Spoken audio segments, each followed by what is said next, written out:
Freddie Gibbs is easily one of the best in the game right now with his unstoppable flows, raw lyrics, amazing charisma, and his crazy consistency. He's got one of the cleanest discographies of the past decade, though has really only received mainstream attention for the past few years. Let's take a look at the beginning, the struggle, and what the future looks like for Freddie Gibbs. Frederick Jamal Tipton was born on June 14, 1982, and was raised in Gary, Indiana. His family migrated from Mississippi in the 50s and 60s with the goal of getting work, with half of them going to Gary and half of them going to Detroit.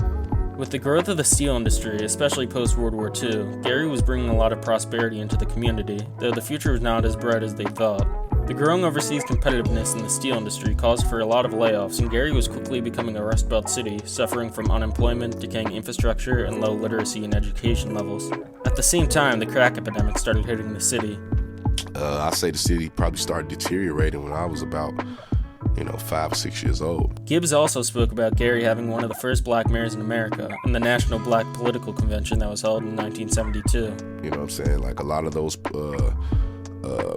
people that lived in Gary in those areas, they moved because, we had a black mayor that was all about black power, Richard Hatcher at the time, you know what I mean? He was pushing that line. So, that drove a lot of the businesses out, in turn, you know what I mean? I hate to say that you push the white people out, you push the money out, but essentially that's what happened. To put it into perspective, in 1960, 39% of the population in Gary was non-white. And in the late 1990s, Gary had the highest percentage of African Americans of U.S. cities, that being 84%. As of 2013, it was estimated that around one-third of homes are unoccupied or abandoned, and several schools have closed down in the past 2 decades. The youth, man, I think they're about to close, 3 or 4 schools in Gary. We have no funding for, school board, you know what I mean? My mom, does a program where she works with a program that provides school supplies for the children, you know what I mean? And I'm about to go back and donate to that. We do that every year, man, because the city just can't hack it.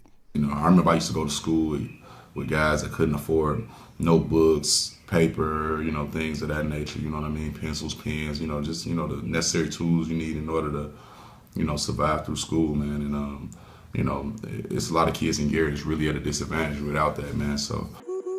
All of this is truly important to fully understand who Gibbs is. In the 90s, he was growing up in one of the most violent cities in America. It was like a bunch of just random, killings, you know what I mean? And people getting hit with strays, and it was a real bad time. The drug culture was, at an all-time high with the crack, and it was real life The Wire, man, for real. They even put a billboard up in Gary in the 90s, like, you are entering Gary with the place with the highest murder rate and the lowest paid police. He ended up going to Ball State University to play football, but ended up getting kicked out due to him skipping class and his grades. With his disinterest in education, losing his jobs, and not knowing what else to do, he started looking towards the street life.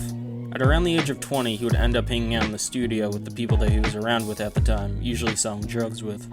His first rap album that he ever heard was We Can't Be Stopped by the Ghetto Boys, and he grew up listening to people such as Kool G, Rakim, Ice Cube, Tupac, Scarface, Dre, and a lot of R&B. With his rough upbringing and not a lot of roots to follow, Freddie wanted an outlet but was not fully sure what he wanted to do. He was originally interested in maybe producing or being a DJ for a bit, but after a couple of months of hanging out in the studio, Gibbs finally started to rap. At the age of 22 in 2004, Gibbs released his first mixtape, Full Metal Jacket.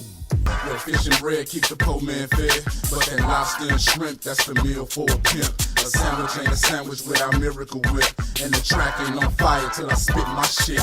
Lay my verse, show my game. I don't gotta keep saying it, you already know my name. At the same time, Ben Lambo Lambert was a sophomore at UC Berkeley and was interning at Interscope. He was sent off to scout out for rappers outside of major cities and ended up finding 22-year-old Freddie Gibbs online.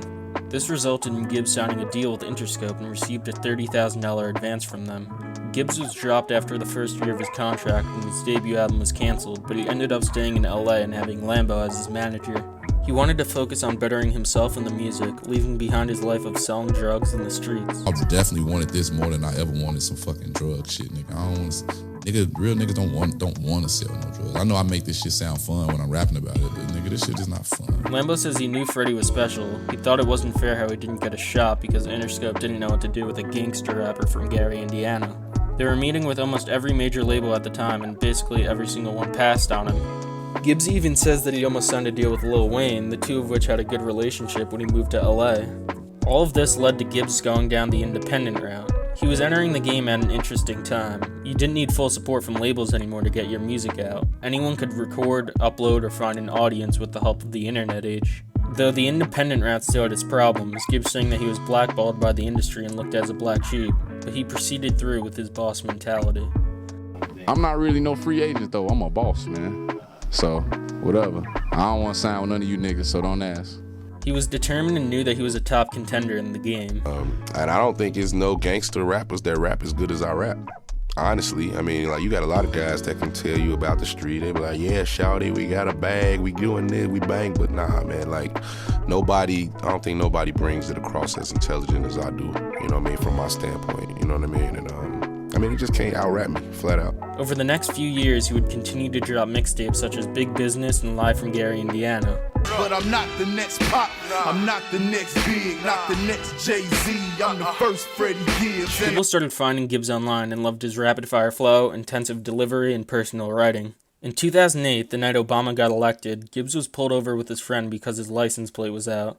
He was arrested because he had a warrant at the time for a gun. This situation is referenced on the song, Situations. Yeah, fuck them officers. That officer beat my ass too, by the way, in the back seat. He was the nigga. One nigga rode in the front and one nigga rode in the back. The nigga that was in the back, nigga, one day I'm gonna fuck you up. I'm gonna fuck one of your daughters or something. He was given the option to either join the army or go to jail for a year, but he ended up taking the ultimatum of completing boot camp and was stationed in Fort Jackson, South Carolina. He ended up being dishonorably discharged, failing to adhere to the strict regimen and smoking marijuana.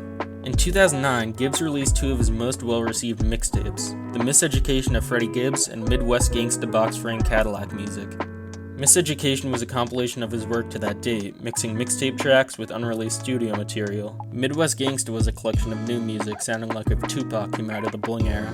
Pitchfork gave them both around an 8 out of 10, praising them for having an identifiable sound, being exceptionally well put together, and even ended off the review saying guys like Freddie Gibbs are saving the rap game. The next year in 2010, Gibbs released another project, Straight Killa. Some of my favorite tracks are National Anthem, The Coldest, Personal OG, and Rock Bottom. He was also included in the 2010 XXL freshman class along with Nipsey Hussle, Big Sean, Wiz Khalifa, and J. Cole. Deals made, dollar for dollar, gram for gram. You can follow me and see just how much a man can stand before we go off the deep end. Come to your crib and creep in. Help us get home invaded. The hustlers, they gon' get raided eventually. But fanatics, they thuggin', they motivated. Misguided, miseducated. We barely be graduated. And our lack of skills lead to some deadly infatuations in the ghetto. In 2011, Gibbs announced that he was teaming up with King Chip and the Cool Kids to start a group called POC, Pulled Over by Cops, all of which appeared on a track called Oil Money on Straight Killa. Also around 2010, Gibbs started connecting with the legendary producer Madlib to work on a project. Madlib is known for his legendary collaborations with MF Doom and Jay Dilla, his solo work under Quasimodo, and his crate digging skills. He describes himself as a DJ, producer, and MC, specifically in that order. Up until this point, Madlib has made a name for himself and has a pretty large cult following. The two were connected through Lambo when he was working at Stone Throw Records. Madlib brought to the table dirty loops and samples as opposed to what Gibbs was usually rapping on. Gibbs says that he was inspired with Madlib's project with Strong Arm Steady in 2010, saying he wasn't hearing a lot of West Coast type underground rap on that production at the time. In 2011, he announced that he was joining Young Jeezy's CTE label, but there was never any paperwork or a real deal done, more so a close relationship. Cold in hell coming soon, baby. All right. Yeah. You ain't gonna do get off the pot, man. You know what I'm saying?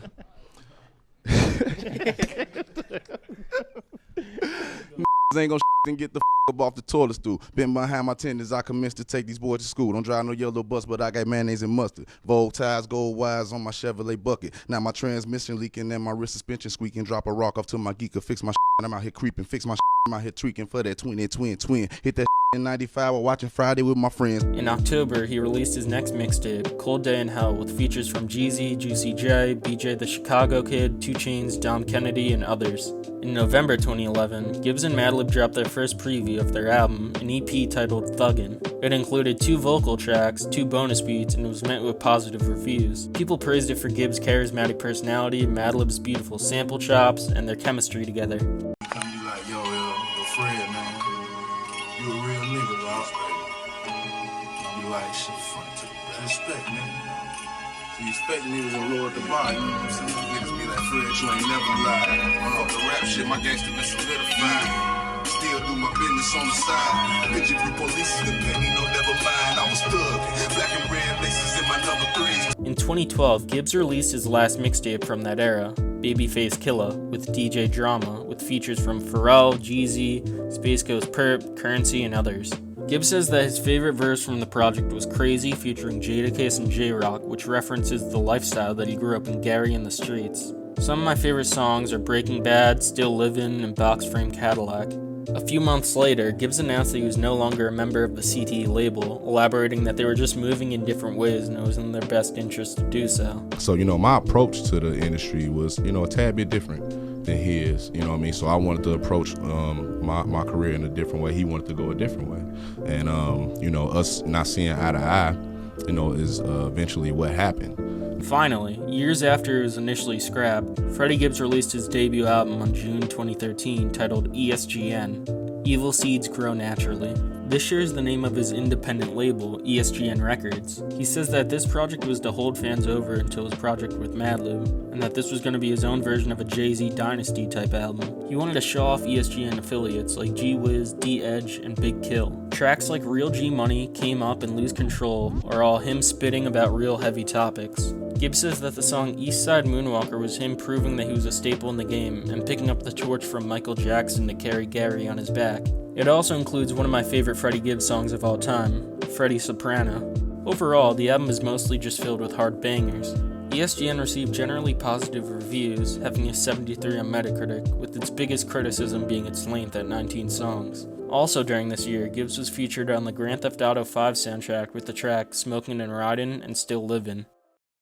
Over the course of 2012 and 2013, Gibbs and Madlib dropped 2 more EPs with tracks like Deeper, Heralds, Shame, and Terrorist. After a few years of working on the project and quite a lot of hype, Cocaine Pinata finally released in March 2014. Gibbs described it as throwing a monkey wrench in the game at the time. They didn't expect all the critical acclaim that it would receive. It received an 8 from Pitchfork, an 82 on Metacritic, and a 9 from Anthony Fantano. Again, Freddie Gibbs comes through with a really focused idea, concept, message on nearly every track here.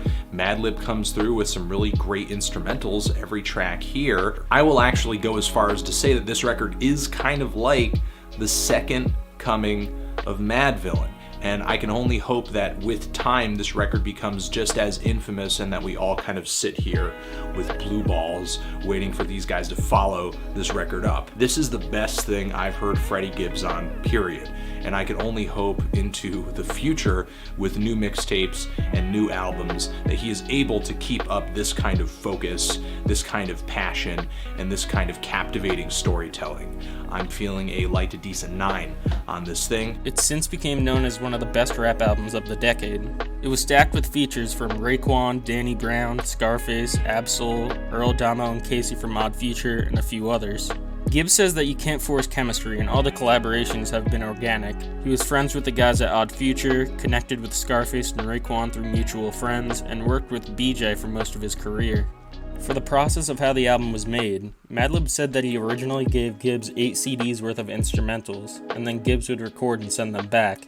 The two have both compared the album to blaxploitation films, which take place usually in poor urban neighborhoods with the themes of violence and drug trading, made independently, and are non-mainstream. Gibbs says that he wanted to show the truth and what he was going through in the streets of Gary. Shitsville is about being tired of hearing fake gangster rappers, and Gibbs wanted to pour out all of his emotions to show out the truth of the streets. He felt that he needed to rap about social commentary and was inspired by Pimp C to do so. Deeper is a sad story about Gibbs losing his lover because of his dangerous lifestyle. Harold's is a shout out to a chicken spot in Gary, Indiana. Man, I'm chilling, man, over here in, the neighborhood, smashing this motherfucking Harold's. You know what I'm saying? Shouts out to Harold's Chicken. It's one of my favorite chicken. I fucks with y'all, baby. You know what I'm saying? Real, standing for Remember Everybody Ain't Loyal, was a Jeezy diss track. Freddie was further proving that he was not just a one-dimensional drug rapper. With all the success of Pinata, the two knew that they had to come back in the future with a part 2. For one of the first times in Freddie's life, he felt like he was finally winning. Man, my life is in order right now, man. That's how I can say it, man. And I went through so many years of my life not being in order. And for it to be in order right now, man, it's a blessing, man. I'm speechless, man. My mom, she look at me and shed a tear now because, 5-10 years ago, you know, you didn't know what path I was, you know, gonna go down or, you know, where I was gonna wind up, because everything that I was doing, I was losing at it, man. I was losing, man. Every job I ever had, I lost. You know, it's like nothing really worked for me at all, man. And it's the first thing in my life that I won at, you know what I mean? And I'm winning it. And, you know, I'm definitely not going to take it for granted at all. Later in the year in November, a gunman opened fire on Gibbs, who was sitting in a car after a performance in Brooklyn. Thankfully, he escaped unharmed, but 2 members of his entourage received non-life-threatening gunshot wounds. On the situation, Freddie says they tried to kill Tupac. They also tried to kill me. Also during the year, Gibbs collaborated with Young Thug and A$AP Ferg for the song Old English, a trap banger. In 2015, Gibbs and his fiancée at the time welcomed their baby daughter into the world. Breakfast time out this thing. Hey, where the breakfast at, boo? I did not deserve that. In November 2015, he released his next studio album, Shadow of a Doubt. It was met with positive reviews from critics praising him for his versatility. Overall, the project was dark and moody, continuing his gritty drug-dealing tales with introspective storytelling. On this project, he started to use his voice a lot more on songs like Careless, Lately, and Insecurities, though he was still making hard aggressive songs like Narcos and Packages. Personally, my favorites would be Extradite with Black Thought, 10 Times with Gucci Mane and E40, Forever and a Day, and Fucking Up the Count, which Gibbs also says is one of his favorite songs he's ever done. In May 2016, Madlib also announced that him and Gibbs started working on their second collaboration album, Bandana. He's a good rapper. He's a good rapper. He's like my cousin. We just get along. Like, you know, might shoot you, might hug you. But I don't know. So when is the next record that you guys are working on? How close are you guys to it? Ain't no telling. I did that with Doom. Ain't no telling. Like I have no idea. I'm not gonna lie. Like, yeah. Just we got tracks recorded, but I don't mean they gonna come out. Like, you know. Yeah. Madlib mentioned that many of the rejected beats that he auditioned for Kanye's The Life of Pablo would also be appearing on the next project. Everything was looking up for Freddie, but no one expected what was gonna come next. Before performing a concert in France in June 2016, Freddie was arrested on a European arrest warrant issued for a rape allegation that took place in Austria in 2015. He was extradited to Austria on sexual assault charges. Originally in 2015, the woman accused a friend of Gibbs at the time of sexually assaulting her, though she ended up changing her story when she saw that Gibbs was in Europe touring. The story really is insane because she reported that she had a dream that he drugged and sexually assaulted her. Yes, a dream. He got charged just because she had a dream that it happened. It was so blatantly, overtly racist, like that. It was just it was crazy because it was zero evidence to indict me on. Like I said, I never had any type of physical contact with this girl at all. We never shook hands. He spent 3 months isolated in prison in Europe. He says that he was the only American black male there and was surrounded by many Nazis. Later, he ended up being put into a cell with an African male who showed him a lot of love and helped change his mentality during those harsh times. On September 30th, 2016, Freddie was acquitted of all charges. After the whole situation, Freddie wanted to get rid of the negative energy and be mature in the situation, instead of going back and pushing a lawsuit on the false accuser. He said that he had a daughter now and needed to be a role model. Freddie says that he fell into a major depression at the time and the situation showed who his true friends are. This whole experience showed me a lot about a lot of different people. It showed me who was really in my corner when it was said and done, and I'll be the case. You know what immediately comes up in my mind? To Kill a Mockingbird, where a black man is accused of raping a Caucasian woman, and his arm was completely numb.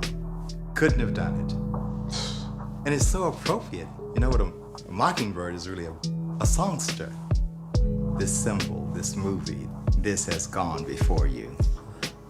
In February 2017, Gibbs joined the Nation of Islam and became more spiritual. Freddie announced his third solo album, You Only Live Twice, in March 2017.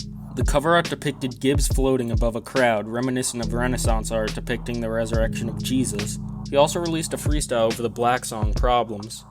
You Only Live Twice starts with one of my favorite Gibbs tracks ever, 20 Karat Jesus, with a spiritual beat switch sounding exactly like how the cover looks. The song Homesick details the mentality that he had in jail and his vows to make changes for his family. Gibbs wrote a lot of the tracks while in Austria, and it really shows with the traumatizing lyrics. It's 8 tracks and 31 minutes long, and Gibbs does really well over these airy trap beats. Later that year, Freddie went on The Breakfast Club to clear his name and brought Tony Muhammad, a minister and leader of the Nation of Islam.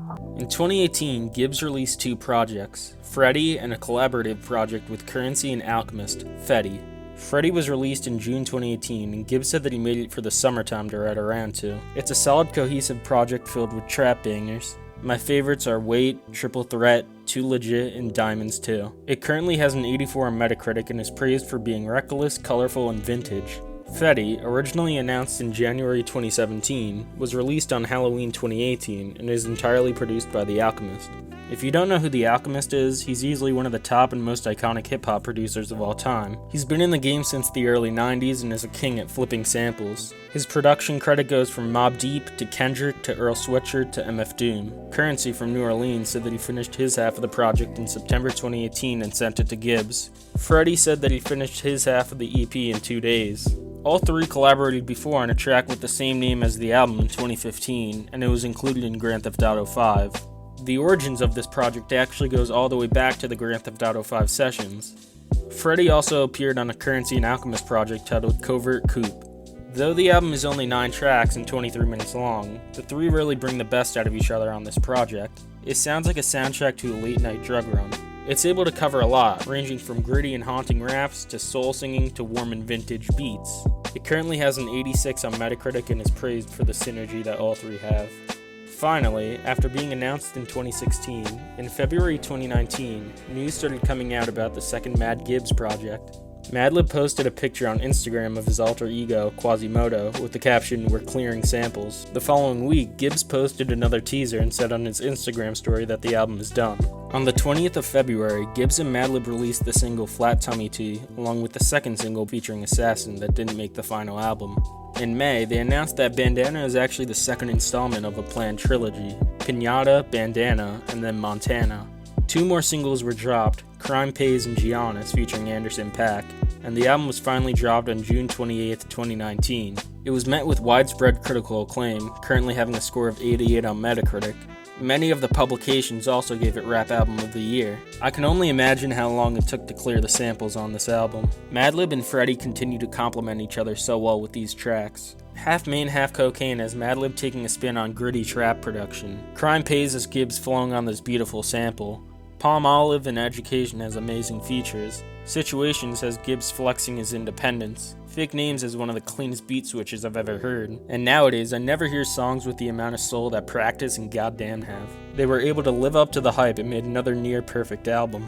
On May 27th, 2020, Gibbs and Alchemist surprised fans by announcing a new collaborative project titled Alfredo. The album dropped only 2 days after, featuring Rick Ross, Benny the Butcher, Conway the Machine, and Tyler the Creator.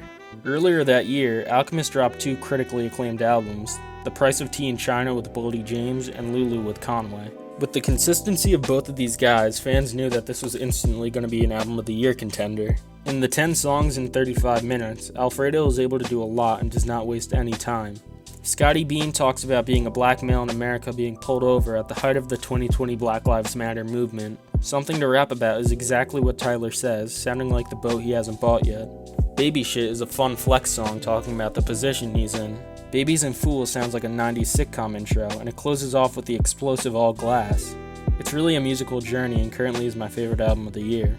After being independent for over a decade, a few weeks after Alfredo dropped, Gibbs announced that he was signing with Warner Records. This platform is only going to further expand his opportunities, his fan base, and his art form. He's also been on a great feature run so far in 2020, hopping on jazz songs, all 3 major Griselda records, a few bangers, and always showing off his versatile flow. Freddie has also recently got a weed strain for himself and has started his own clothing line, Good Crack. Oh, and his beef with academics. Yeah, Gibbs just clowned on him. Don't sleep on Gibbs' Instagram, whether it's like videos of crackheads and like strippers, or like him just driving around with his kids listening to unreleased songs and like classics. It's always great.